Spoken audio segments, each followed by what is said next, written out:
पूरे 19 वर्षों के बाद इस प्रकार का शुभ और दुर्लभ संयोग हमें प्राप्त हो रहा है, जब भगवान श्री हनुमान जी की कृपा पाने का दुगना अवसर हमें प्राप्त होगा। क्योंकि ज्येष्ठ मास में 4 मंगलवार हमें प्राप्त होते हैं, लेकिन इस बार 8 मंगलवार का शुभ संयोग हमें प्राप्त होगा, क्योंकि अधिक मास लग रहा है ज्येष्ठ के महीने में ही, और इसलिए ये दुर्लभ संयोग हमें प्राप्त हो रहा है पूरे 19 वर्षों के बाद। और ज्येष्ठ मास का पहला बड़ा मंगलवार हमें प्राप्त हो रहा है 5 मई 2026 को।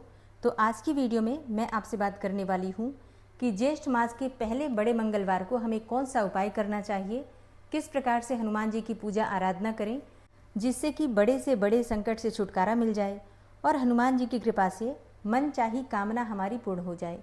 तो आज की वीडियो बहुत महत्वपूर्ण है, पूरा ज़रूर देखिए। बहुत ही अचूक उपाय आपसे शेयर करूंगी जिससे हनुमान जी की विशेष कृपा के पात्र आप बन जाएंगे, इसमें कोई संशय नहीं। तो वीडियो को अंत तक ज़रूर देखिए और अगर वीडियो अच्छी लगे तो इसे लाइक भी ज़रूर कीजिएगा। तो बात करेंगे मंगलवार की पूजा विधि और उपाय के बारे में, लेकिन उससे पहले जानते हैं कि मंगलवार कब कब हमें प्राप्त हो रहे हैं।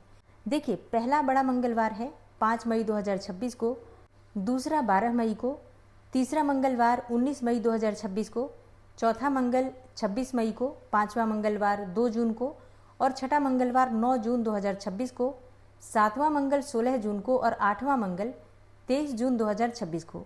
तो इस प्रकार से हमें 8 मंगलवार प्राप्त होंगे और प्रत्येक मंगलवार को हमें विधि विधान से हनुमान जी की पूजा आराधना करना है, उनके मंत्रों का जप करना है, हनुमान चालीसा का पाठ करना है। अगर संभव हो तो सुंदरकांड का पाठ घर में ज़रूर कीजिए। अगर स्वयं से नहीं कर पाते हैं किसी भी कारणवश, मान लीजिए आपके पास समय ना हो, तो आप मोबाइल पर भी चलाकर सुन सकते हैं। और अब जानते हैं कि हनुमान जी की पूजा मंगलवार के दिन आपको किस प्रकार से करना है। देखिए, मंगलवार के दिन आपको प्रातःकाल जल्दी उठना है। उठकर नित्य कर्मों से निवृत्त हो जाइए, स्नान कर लीजिए, सूर्यदेव को जल दीजिए। सबसे पहले उपाय जो आपको करना है, सूर्यदेव को जल देते समय ही करना है। एक तांबे के पात्र में गंगा जल डालकर शुद्ध जल से इस पात्र को भर दीजिए। थोड़ा सा चुटकी भर आपको इसमें रोली डालना है और थोड़े से चावल डालने हैं। अगर आपके पास उपलब्ध हो तो आप एक पुष्प, लाल पुष्प डाल सकते हैं। अगर गुड़हल का मिल जाए तो अत्यंत श्रेष्ठ है। गुड़हल का ना मिले तो कोई सा भी लाल पुष्प चलेगा, जैसे कि गुलाब का पुष्प हो तो भी चलेगा, या किसी और रंग के पुष्प भी आप ले सकते हैं। और पुष्प ना हो तो भी परेशान होने की आवश्यकता नहीं है, बिना पुष्प के भी आप जल दे सकते हैं। बस इतना ध्यान रखिए कि जल के पात्र में आपको रोली अवश्य डालना है, ठीक है। अब भगवान सूर्यदेव को देखते हुए आपको जल देना है। सूर्योदय होने के समय आपको जल देना है, जब सूर्य की लालिमा आ रही हो उसी समय आपको जल देना है। तो जैसा मैंने आपको बताया, प्रातःकाल जल्दी उठ जाइएगा और स्नान करके लाल रंग के वस्त्र धारण करके सूर्यदेव को जल देना है। और भगवान सूर्यदेव को जल देने के बाद वहीं खड़े होकर भगवान सूर्य को देखते हुए ही हनुमान चालीसा का पाठ करना है। बस एक बार हनुमान चालीसा का पाठ आपको करना है और सूर्यदेव से अपने मन की कामना करते हुए प्रार्थना कर लीजिए, हनुमान जी का ध्यान कर लीजिए। शास्त्रों के अनुसार हनुमान जी को वरदान प्राप्त है सूर्यदेव की तरफ से कि जो भी भक्त हनुमान जी का ध्यान करते हुए सूर्यदेव को जल देंगे और सूर्यदेव को जल देने के बाद हनुमान चालीसा का पाठ करेंगे या हनुमान मंत्र का जप करेंगे, मतलब हनुमान जी के किसी भी मंत्र का अगर आप जप करके और सूर्यदेव से कोई भी प्रार्थना करते हैं तो आपकी कामना शीघ्र ही पूर्ण होगी। इसमें किसी भी प्रकार का कोई संशय नहीं है। तो हनुमान चालीसा का पाठ करके, हनुमान जी का ध्यान करके और सूर्यदेव से अपनी कामना कहिए, निश्चित ही आपकी कामना पूर्ण होगी। तो ये पहला उपाय है जो प्रातःकाल जल देते समय आपको करना है।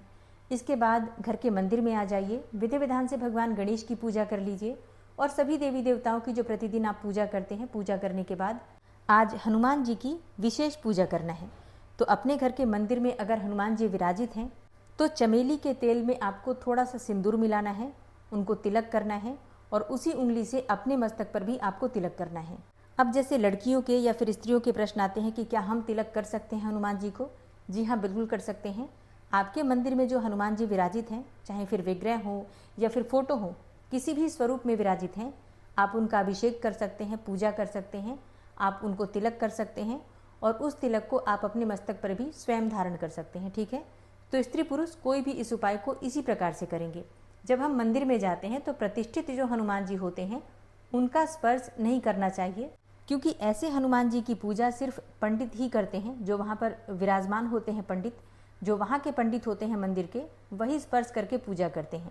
बाकी जैसे हम मंदिर में दर्शन के लिए जाते हैं, दर्शन कर लीजिए, प्रार्थना कर लीजिए, दीपदान कर दीजिए और वहीं बैठकर हनुमान चालीसा का पाठ आप कर सकते हैं। तो मंदिरों में जो हनुमान जी होते हैं, जो प्राण प्रतिष्ठित होते हैं, उनका स्पर्श सबको नहीं करना चाहिए।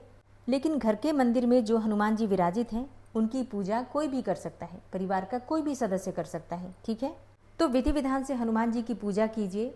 लड्डू का या फिर आप गुड़ का भोग लगा सकते हैं, गुड़ और चने का भोग लगा सकते हैं, केले का भोग लगा सकते हैं, आम जैसे अभी सीजनल फ्रूट्स है, ऋतुफल कोई से भी जो आपके पास उपलब्ध हो उनका भोग आप लगा सकते हैं।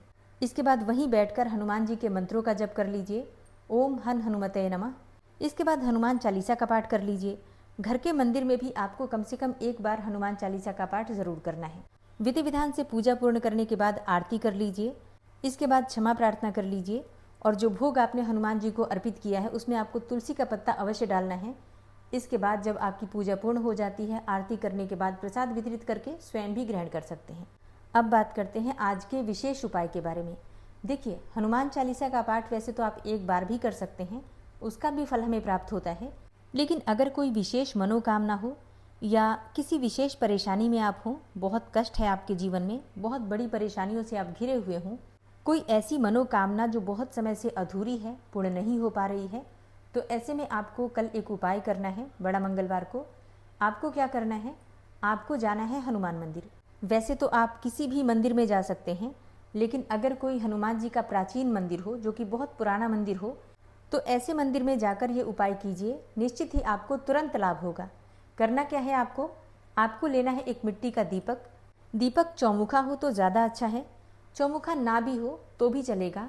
बस इतना ध्यान रखिए, आपको 2 लंबी बातियां उसमें डालनी है क्रिस क्रॉस करके, और इस दीपक में आपको डालना है शुद्ध घी। अच्छा, घी ना मिले तो क्या करें, तो ऐसे में आप चमेली के तेल का प्रयोग कर सकते हैं। 2 लौंग चाहिए आपको फूल वाली, और ये दीपक आपको लेकर जाना है किसी भी मंदिर में, हनुमान जी के मंदिर में चले जाइए। अच्छा, पूजा की कुछ और भी सामग्री आप ले सकते हैं, जैसे कि आप धूप दीप इत्यादि ले लीजिए, साथ में पुष्प ले सकते हैं, पुष्पों की माला ले सकते हैं।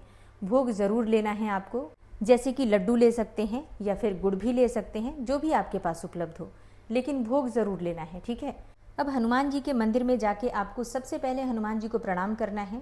फिर जो पूजा की सामग्री आप लेकर गए हैं, धूप दीप इत्यादि, पुष्प इत्यादि, उनसे भगवान हनुमान जी का पूजन कर लीजिए। अब दीप प्रज्वलित कीजिए, चौमुखा दीप। चारों तरफ से आपको दीप प्रज्वलित कर देना है, ताकि चारों तरफ के जो बंधन हैं, जो परेशानियां हैं, वो दूर हो जाएं। इसके लिए चौमुखा दीपक चारों तरफ से प्रज्वलित करना है। दीप प्रज्वलित करने के बाद आपको हनुमान जी का ध्यान करना है, और जो आपकी कामना हो, जो भी आपकी परेशानियां हो, और जितनी भी परेशानियां हो, सभी परेशानियों का मन में ध्यान करके जो फूल वाली लौंग आप लेकर गए हैं दीपक में डाल दीजिए, और हनुमान जी से प्रार्थना कीजिए कि आपको आपके संकटों से मुक्ति मिले, आपकी परेशानियों से हनुमान जी आपको मुक्त करें।